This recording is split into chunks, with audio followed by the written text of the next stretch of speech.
Hey friends, it has been a hot minute since we've done a book review over here, so that is what I am doing for you all. I finished this one right after I filmed my last book review, and I kind of wanted to let them pile up a little bit so that I could get all some more content out in a drafted style. So today we're going to be talking about Zora Neale Hurston's Their Eyes Were Watching God.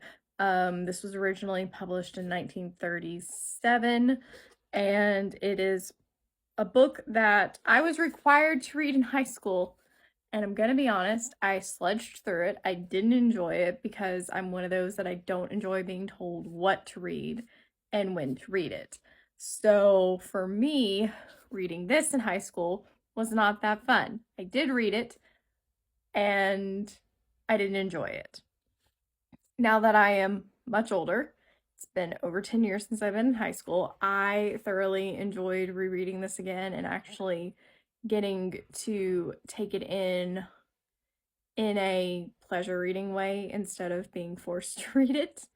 As always, I rate mine 1 out of, out of 5 stars essentially. And so, of course, this is getting a 5 out of 5 stars rating for me. I know it's a literary classic. My favorite part about this is that it is not told from the privileged white person perspective. It is the story of Janie Crawford, who refuses to live in sorrow, bitterness, fear, or foolish romantic dreams, as established in the front of the book.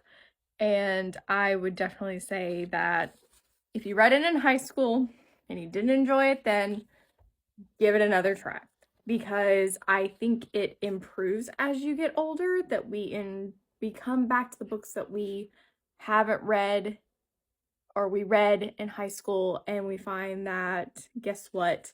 I may have hated it when my English teacher made me read it, but I now love it in that aspect. So highly recommend getting your hands on this and reading it. I am definitely keeping this on my bookshelf for a future reread because I feel like, again, it's one that you can come back to and get something different from it every time that you read it. Same thing as I felt with Octavia Butler's The Parable of the Sower and The Parable of the Talents. Like, I fully believe that you get something out of this every time you read it. So, highly recommend.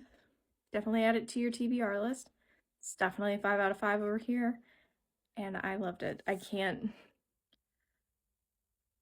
can't tell you things that happen in it without spoiling things if you've never read it. And you have to read it. You just have to.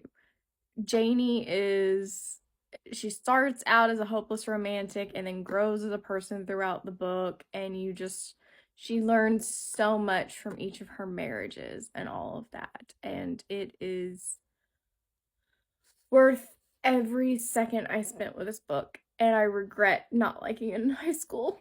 Like, I regret it in so many ways of not liking it then, but I love it, and I definitely will reread it again down the road.